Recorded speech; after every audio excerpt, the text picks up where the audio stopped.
बिस्मिल्लाहिर्रहमानिर्रहीम। आज हम लेज़र कैविटी का चैप्टर स्टार्ट करने जा रहे हैं जो कि चैप्टर नंबर 4 है। इस चैप्टर में हम मॉड लॉकिंग के बारे में सीखेंगे। इसके अलावा मोड्स ऑफ लेज़र कैविटी भी डिस्कस करेंगे। तो अभी हम स्टार्ट करते हैं लेज़र कैविटी से। थोड़ा सा इसका इंट्रोडक्शन लेते हैं। ब्रीफ इंट्रोडक्शन तो हम कर चुके हैं, सारा डिटेल्स भी इस पे भी बात कर चुके हैं, लेकिन ये थोड़ा सा हम इंट्रोडक्शन और करते हैं इसका और रिवाइज़ करते हैं दूसरी चीज़ों पे जो कि हम ऑलरेडी पढ़ चुके हैं। तो first of all, what is the laser? Laser is a stands for light amplification by the stimulated emission of the radiations. We have already discussed these things, and the device has three primary components. Laser device, every laser device have three components, which is one lasing medium, number two pumping source, and number three laser cavity or optical resonator. Optical resonator we have already discussed, and now we save some its properties and some its parts again. First of all, हम ये कहते हैं कि laser cavity is a heart of the laser device, कि laser cavity जो है ये या ऑप्टिकल रेजोनेटर जो है वो किसी भी लेज़र का मेन पार्ट होता है। और इसके हमारे पास कुछ कंपोनेंट है। नंबर 1 पे 2 मिरर लगे हुए हैं, एक मिरर ये, एक मिरर ये है। इसके अलावा पंपिंग सोर्स दरमियान में रखा गया है। इसके अलावा यहाँ पे लेज़र मीडियम रखा गया। अब इनमें हमारे पास दो जो मिरर हैं, इनमें एक मिरर पार्शियल रिफ्लेक्टिंग है और दूसरा टोटल रिफ्लेक्टिंग है।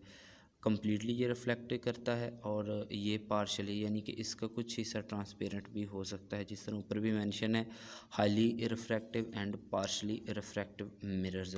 तो हमने ये बात की है कि ये मेन पार्ट होता है किसी भी लेज़र डिवाइस का। और इसके अलावा लेज़र कैविटी की अरेंजमेंट दो पैरेलल मिरर्स पर मुश्तमिल होती है। नंबर 1 एक मिरर ये है, दूसरा मिरर ये है। और इसी तरह ये मिरर एक पार्शली है, ये वाला पार्शली रिफ्लेक्टिव मिरर है और ये फुली रिफ्लेक्टिव मिरर है।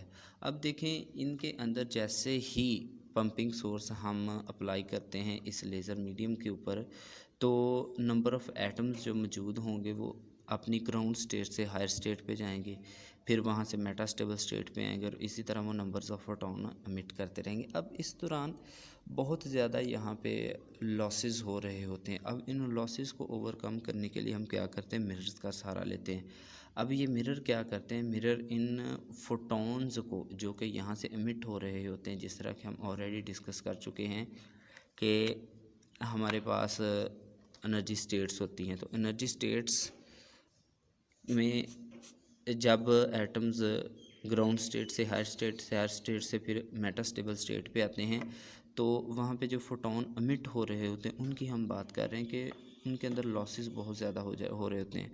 अब इन्हीं लॉसेस को ओवरकम करने के लिए हम इन मिरर्स का सहारा लेते हैं। अब चूँकि यहाँ पर नंबर ऑफ फोटॉन्स बहुत कम होते हैं, चंद एक होंगे, लेकिन उन्हीं को हम यूज़ करते हुए इस लेज़र मीडियम में से और फोटॉन्स गेन करते हैं। और बाद में जो भी इस पार्शली रिफ्लेक्टिव मिरर के ट्रांसपेरेंट पार्ट्स की तरफ आ जाता है, वही यहाँ से आउट हो जाता है यहाँ से, और बाकी जो हैं वो दोबारा रिफ्लेक्ट हो जाते हैं। अब हम बात करते हैं कि यहाँ से फोटॉन्स की बीम जो एमिट हो रही होगी वो मल्टीपल टाइम्स के लिए इन दोनों मिरर्स के दरमियान में रिफ्लेक्ट करेगी, यहाँ पे मूव्स होती रहेगी और इसी दौरान यहाँ पे स्टैंडिंग वेव्स भी प्रोड्यूस हो जाएंगी। अब स्टैंडिंग वेव्स कैसे प्रोड्यूस होंगी ये हम नेक्स्ट जाके देखते हैं नेक्स्ट पेज के ऊपर। तो सबसे पहले तो हमने ये बात करनी है कि लेज़र कैविटी जो है ये हमें पॉजिटिव फीडबैक भी मुहैया करती है और इसी दौरान मुख्तलिफ इसके पैटर्न्स भी बन रहे होते हैं। जो पैटर्न यहाँ से बनेंगे उनकी दो टाइप्स होंगी। एक को हमने नाम देना लॉन्गिट्यूडनल पैटर्न्स, जिसको हम लॉन्गिट्यूडनल मोड्स का नाम देंगे, और ट्रांसवर्स मोड्स का। यहाँ पे दो मोड्स बनेंगे। पहले तो ये समझना ज़रूरी है कि मोड्स होते क्या हैं। The patterns of the standing waves produced in a laser cavity is called modes of cavity. तो जितने भी यहाँ पे पैटर्न बनेंगे इस मीडियम के दौरान, इस दोनों मिरर्स की रिफ्लेक्शन जब यहाँ पे बीम और फोटॉन्स रिफ्लेक्ट करेगी मल्टीपल टाइम के लिए, तो जो पैटर्न यहाँ पे इसके बनेंगे उनको हमने एक को लॉन्गिट्यूडनल मोड का नाम दे देना, दूसरे को ट्रांसवर्स मोड का नाम दे देना। और इनको होली जो वर्ड हम बोलते हैं वो वर्ड होता है मोड, से हम इसको ज़ाहिर करते हैं। अब यहाँ पर एक बात काबिल गौर है कि चूँकि हमने इस कैविटी के अंदर 2 मिरर यूज़ किए हैं। तो अब मिरर्स की जितनी भी प्रॉपर्टीज़ हैं, यानी कि वहाँ पे रिफ्लेक्शंस हो रही है, मिरर्स की जब हम स्टडी करते हैं, यानी कि जब हम ऑप्टिक्स की बात करते हैं तो वहाँ पे हम फोकल लेंथ का भी सहारा लेते हैं। इसके अलावा हम बात करते हैं इसकी रिफ्रैक्शन की, डायफ्रैक्शन की भी बात करते हैं। तो इस तरह इमेज की बात करते हैं, बॉडी की बात करते हैं, तो ये सारे के सारे फिनोमेना इसके ऊपर होल्ड करने चाहिए और करते हैं। और इस तरह हमारे पास जो लेज़र कैविटी क्रिएट की जाती है मिरर्स के लिए, वहाँ पर focal length of the 2 mirrors and distance between the mirror, तो डिस्टेंस का भी ख्याल किया जाता है और इसके अलावा फोकल लेंथ का भी ख्याल किया जाता है। और इसी बेस के ऊपर हम लेज़र कैविटी की डायफ्रैक्शन करते हैं। इनको हम इनके दरमियान में फ़र्क वगैरह सारा कुछ हम निकालते हैं। किन किन चीज़ों के ऊपर निकालते हैं? एक तो फोकल लेंथ की बेस बनाते हैं और इसके अलावा हम डिस्टेंस को बेस बनाते हैं, जो कि मिरर्स के दरमियान में होता है। मिरर्स की फोकल लेंथ और मिरर्स के जो दोनों मिरर्स के दरमियान में डिस्टेंस है, उसको बेस बनाते हुए हम लेज़र कैविटीज़ में डिस्टिंग्विश कर सकते हैं, उनमें फ़र्क कर सकते हैं। और इसी तरह जो geometry of the laser cavity है is chosen in such a way that the light beam remains stable, तो लाइट को स्टेबल रखने के लिए भी हम रेजोनेटर की टाइप को यूज़ करते हैं। ज्योमेट्री जो लेज़र कैविटी की ज्योमेट्री है उसको हम निकालते हैं। इसी तरह रेजोनेटर जो है types are also designs to meet other criteria such as minimum beam waist और no focal point inside the cavity. तो हमारे पास इसकी रेजोनेटर को डिज़ाइन करने के लिए 2 चीज़ें ज़रूरी हैं। एक तो हमें मिनिमम बीम वेस्ट मिलना चाहिए कि बीम ने वेस्ट नहीं करना। इसके अलावा no focal point inside the cavity, तो कैविटी के अंदर कोई भी किसी भी किस्म का हमें फोकल पॉइंट नहीं मिलना चाहिए। तो ये चीज़ें इसके लिए भी ज़रूरी हैं। अब हम बात करते हैं state conditions which determine the radiations modes in laser cavity. Laser cavity के अंदर कितने रेडिएशनल मोड्स हैं वो हमने देखना है। तो उसके लिए हमारे पास चंद एक पॉइंट्स है, चंद एक कंडीशंस हैं जिनको समझना हमारे लिए ज़रूरी है। सबसे पहले तो हमें पता होना चाहिए कि स्टैंडिंग वेव्स क्या होती है। इसके अलावा ऑप्टिकल सिग्नल्स की प्रॉपर्टी कौन कौन सी, इसके अलावा लॉन्गिट्यूडनल मोड की बात करेंगे, ट्रांसफर मोड्स की बात करेंगे और इसके अलावा कॉमन ऑप्टिकल कैविटीज़ की हम बात करेंगे इसी क्वेश्चन 2 के अंदर। तो पहले देखते हैं, पहले सबसे हम बात करते हैं कि radiations with in the laser cavity. Radiations with in the laser cavity, जितनी भी रेडिएशंस है लेज़र कैविटी के अंदर, उसमें हमारे पास पैटर्न जो बनता है वो इलेक्ट्रिक फील्ड का और मैग्नेटिक फील्ड का बन रहा होता है। अब इसी पैटर्न्स को हमने मोड्स ऑफ कैविटी का नाम देना है। कौन कौन सा पैटर्न बन रहा है? एक इलेक्ट्रिक फील्ड का और दूसरा मैग्नेटिक फील्ड का पैटर्न होगा। कैविटी के अंदर रेडिएशंस का जो बनेगा उसको हमने इलेक्ट्रिक और मैग्नेटिक फील्ड का नाम देना। अब इसके लिए हमारे पास 2 आगे नेक्स्ट फिनोमेना होंगे। These modes have 2 independent types. इनकी इंडिपेंडेंट टाइप्स हैं वो कौन कौन सी? एक तो लॉन्गिट्यूडनल मोड्स है और दूसरा ट्रांसवर्स मोड है, जिनकी बात हम प्रीवियस कर चुके हैं। अब इन सारी कंडीशंस को समझने के लिए हमें किन चीज़ों की ज़रूरत होती है? एक तो स्टैंडिंग वेव्स की ज़रूरत होगी और इसके अलावा ऑप्टिकल सिग्नल की प्रॉपर्टी का हमें पता होना चाहिए। इसके बाद लॉन्गिट्यूडनल मोड और ट्रांसफर मोड और फिर कॉमन ऑप्टिकल कैविटीज़ का जिक्र करेंगे। अब देखें, पहले तो जानना ये ज़रूरी है कि स्टैंडिंग वेव्स होती क्या हैं। जिस तरह हमने ये जिक्र किया है कि कैविटी के अंदर जो हमारे पास 2 मिरर्स थे, एक मिरर ये था, एक मिरर ये था, इसके अंदर बीम मूव कर रही है, नंबर ऑफ़ फोटॉन्स की बीम मूव कर रही है, रेडिएशंस मूव कर रही हैं। अब ज़ाहिर है वो कोई ना कोई वेव बना रही हैं। तो ये हमारे पास इस तरह की अगर कोई ये वेव है, वेव का ये क्रस्ट हो जाएगा, ये भी क्रस्ट हो जाएगा और फिर ये जो नीचे वाला पार्ट है वो हमारे पास हो जाएगा ट्रफ। अब अगर 2 वेव्स हैं ऑपोजिटली मूव कर रही हैं, the resultant of 2 identical wave is called standing waves when they are travelling in opposite direction. एक फॉर एग्जांपल कि एक इस तरफ मूव कर रही है और दूसरी फिर दूसरी तरफ मूव कर रही होगी। तो इस दौरान जब वो एक दूसरे के साथ कंपाइल होंगी, एक दूसरे के साथ मिल जाएंगी, तो कुछ इस तरह की वेव हमें देखने को मिलेगी। अब यहाँ पर कुछ पॉइंट्स हैं। एक पॉइंट ये बन रहा है यहाँ पर ज़ीरो डिस्प्लेसमेंट, और ये एक पॉइंट ये बन रहा है यहाँ पर मैक्सिमम डिस्टेंस डिस्प्लेसमेंट हमें देखने को मिल रहा है। तो ये वाले ज़ीरो डिस्प्लेसमेंट वाले पॉइंट्स को हमने नोड्स का नाम दे देना, और यहाँ पर डिस्टेंस मैक्सिमम है डिस्प्लेसमेंट, उसको हमने नाम दे देना है एंटी नोड्स का। और इसी दौरान इसी बेस के ऊपर हम आगे अब हम बात करते हैं कि इलेक्ट्रोमैग्नेटिक वेव्स जो कि मिरर्स के दरमियान में प्रोड्यूस हो रही हैं और जो बहुत ही ज़्यादा यानी कि कह सकते हैं कि मल्टीपल टाइम्स के लिए वो रिफ्लेक्ट कर रही हैं, अब उनका क्या फिनोमेना। तो पहले सबसे पहली टर्म हमने ये बात करनी कि electromagnetic wave inside the laser cavity move along the optical axis of the device. जो हमारे पास डिवाइस है, फॉर एग्जांपल कि ये एक लेज़र कैविटी ही है, तो और यहाँ दो मीटर हैं।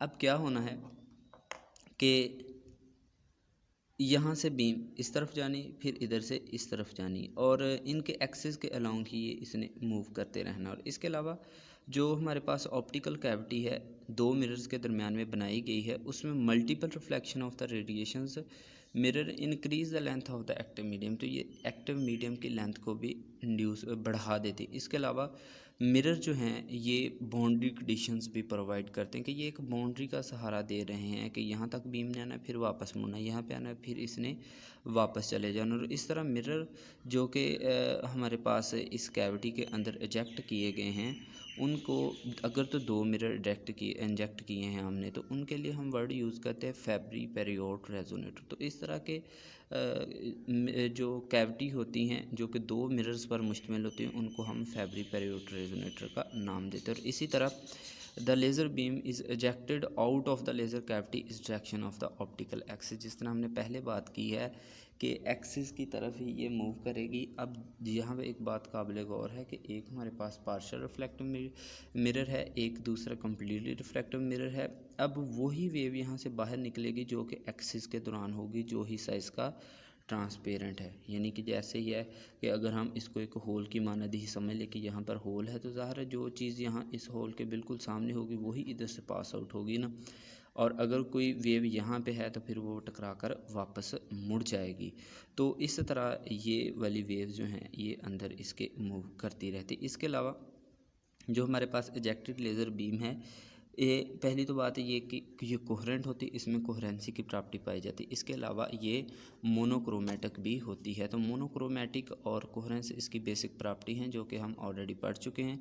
और इसके अलावा जो light amplification by the stimulated emission is increased by the amplitude of the output laser beam. Output laser की बीम जो है, इसको हम बाद में इसके एम्पलीट्यूड को इंक्रीज़ करके ज़्यादा से ज़्यादा इससे आउटपुट हम हासिल कर सकते हैं। अब कोहेरेंसी की प्रॉपर्टी को ही आगे बढ़ाते हुए हम बात करते हैं फेज़ कंडीशन की, कि अगर ये हमारे पास दो मिरर हैं, एक मिरर M1 है, दूसरे मिरर को हमने नाम दे दिया M2 का। अब फॉर एग्जांपल के वेव यहाँ से शुरू होती है, जाकर यहाँ पे टकराती है, तो इस दौरान ये अपना हाफ़ इंटरवल कंप्लीट कर लेती है, फिर यहाँ से टकराकर वापस चली जाती है और फिर ये इसका हाफ़ इंटरवल कंप्लीट हो जाएगा। अब ये वाला हाफ़ इंटरवल और ये वाला हाफ़ इंटरवल दोनों मिलकर एक मुकम्मल राउंड ट्रिप बना देंगे। अब यहाँ पर बात आ जाएगी फ़ेज़ डिले की। तो फ़ेज़ डिले इन दोनों वेव्स के दरमियान होना चाहिए, वो 2 पाई का मल्टीपल होना चाहिए। तो ये एक ज़रूरी चीज़ है कि phase delay must be some multiple of the 2 pi when wave make a complete round trip in the laser cavity. कि हमारे पास जो फ़ेज़ डिले होना चाहिए वो 2 पाई के इक्वल होना चाहिए, और ये कब होना चाहिए, जब ये एक राउंड ट्रिप मुकम्मल कर रही हो। अब हम इसके मैथमेटिकल वर्क की तरफ देखते हैं कि अगर हमारे पास ये एक लेज़र कैविटी है जिसकी दो मिरर्स के दरमियान में डिस्टेंस L है।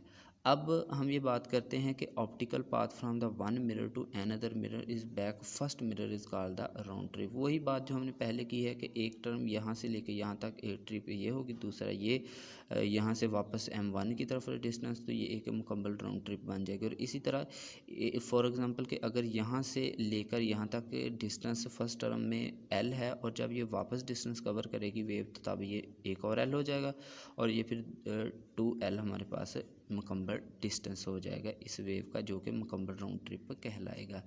इसके बाद जो सूटेबल वेवलेंथ है, वेवलेंथ जिस तरह हमने पहले बात की है कि इस लेज़र कैविटी के अंदर हम दो मिरर यूज़ करते हैं। अब कैविटी को ये चाहिए, कैविटी के अंदर ये चीज़ ज़रूरी है कि हमारे पास जितने भी मिरर्स हैं, जितने भी इनके ऊपर लॉज अप्लाई हो रहे हैं, उनमें रिफ्लेक्शन का लॉ अप्लाई हो रहा है। इसके अलावा इसके अंदर रिफ्रैक्टिव इंडेक्स है, इसके अलावा यहाँ पर वेवलेंथ होगी। तो ये सारे के सारे फिनोमेना मिरर्स को पूरे करने चाहिए। लेकिन यहाँ पर अगर हम वेवलेंथ की बात करें, ज़ाहिर है वेवलेंथ की बात तो होगी, तो वेवलेंथ के लिए भी यहाँ पे एक बात हम करना ज़रूरी समझेंगे कि इस फिनोमेना को, ये वाला जो कंडीशन है कि 2L एक कंप्लीट राउंड ट्रिप है, m is the number of modes and lambda m is the wavelength, तो इस कंडीशंस को फॉलो करना चाहिए। तो हम ये कहेंगे कि एक round trip is the multiple is the product of number of modes and the wavelength inside the optical cavity. तो इसको हम मुकम्मल एक राउंड ट्रिप का नाम देंगे।